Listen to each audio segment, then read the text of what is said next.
Hi అందరికి నేను ఈ వీడియోలో పచ్చబసలతోటి పులగం ఎలా చేసుకోవాలి అలాగే దానికి కాంబినేషన్ టమాటా పచ్చిమిరకాయల పచ్చడి ఎలా చేసుకోవాలో చూపించబోతున్నాను. చాలా పాతకాలపు వంట అండి. పాతకాలపు వంట అయినా కానీ టేస్ట్ అయితే అదిరిపోద్ది అనమాట. పులగంతో పచ్చడి ఇలా నెయ్యి వేసుకొని కానీ కలుపుకొని తిన్నారంటే వేడివేడిగా 4 ముద్దలు ఎక్కువ తింటారు తప్ప తక్కువ తినరు, అంత రుచిగా ఉండిద్ది అనమాట.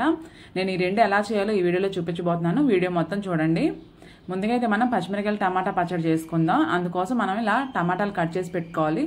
పచ్చిమిరకాయలు మీరు ఎక్కువ మంట కావాలనుకునే వాళ్ళు ఎక్కువ తీసుకోవచ్చు, లేదంటే మనం తగ్గించినా కానీ పచ్చిమిరకాయలు తీసుకోవచ్చు. తర్వాత మనం స్టవ్ ఆన్ చేసుకొని బాండి పెట్టుకొని లైట్గా 2 స్పూన్స్ ఆయిల్ అయితే సరిపోతుంది. ఆయిల్ వేడైపోయిన తర్వాత ఈ టమాటా పచ్చిమిరకాయలు కూడా అందులో వేసుకోవాలి.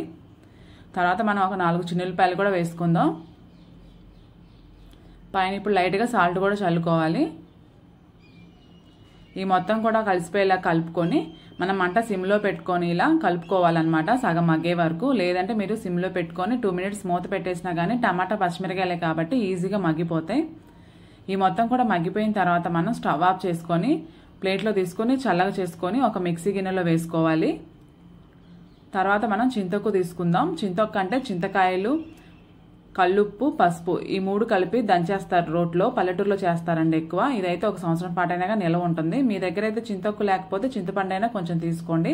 తర్వాత ఒక పెద్దల్లిపాయని ఇలా 4 ముక్కలుగా కట్ చేసుకొని ఈ మొత్తం కూడాను మిక్సీ గిన్నెలో తీసుకొని మిక్సీ పట్టేసుకోవాలి. ఇలా మెత్తగా మిక్సీ పట్టేసుకున్న తర్వాత గిన్నెలో తీసుకుందాం.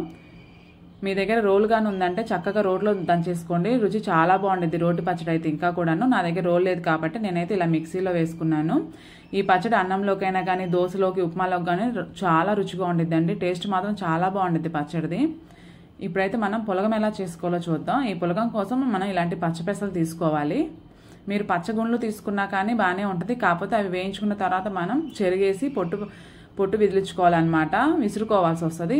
అలాగే డైరెక్ట్గా ఇవే తీసుకున్నారంటే ఇంకా ఈజీగా ఉంటుంది అనమాట మనకు పని. ఇవైతే మనం బాండీలో వేసుకుని దోరగా వచ్చే వరకు వేయించుకోవాలి. మీరు 1 గ్లాస్కి పెసలకి 2 గ్లాసులు బియ్యం తీసుకోవచ్చు, లేదంటే మీకు ఎక్కువ పెసలు కావాలనుకుంటే 2 గ్లాసుల పెసలకి 1 గ్లాస్ బియ్యం అయినా తీసుకోవచ్చు. ఈ మొత్తం కూడా ఇలా కలిపేసుకొని తీసుకున్నాక 2 సార్లు మనం బియ్యం కడిగి పెట్టినట్టు 2 సార్లు నీళ్ళతో కడిగేసి నీళ్ళు పోసుకొని నానబెట్టుకోవాలి. ఒక అరగంట సేపు అయినా కానీ 1 గ్లాస్ బియ్యానికి 2 గ్లాసులు నీళ్ళ చొప్పున మనం నానబెట్టుకోవాలన్నమాట తీసుకొని. ఈ మొత్తం కూడా అరగంట నానిపోయిన తర్వాత స్టవ్ ఆన్ చేసుకొని స్టవ్ వెలిగించుకొని తర్వాత పొంగొచ్చినప్పుడు మనం అన్నం పొంగొచ్చే టయాన మనం ఇలా లైట్గా ఉప్పు చల్లుకోవాలి. ఉప్పు కూడా వేసిన తర్వాత ఒకసారి కలిపేసుకొని మంట సిమ్లో పెట్టేసుకొని మనం మూత ఇలా రివర్స్లో పెట్టేసుకున్నామంటే సరిపోతుందండి. ఒక 10 నిమిషాల్లో ఈజీగా అన్నం ఉడికినట్టు ఉడికిపోద్ది. చూసారా ఎంత పులుకి ఎంత బాగా వచ్చిందో.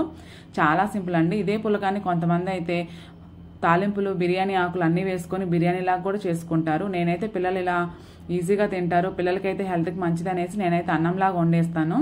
చాలా బాగుండిద్దండి. చూసారు చాలా సింపుల్. ఈజీగా 10 నిమిషాల్లో మనం ప్రిపేర్ చేసుకోవచ్చు అనమాట.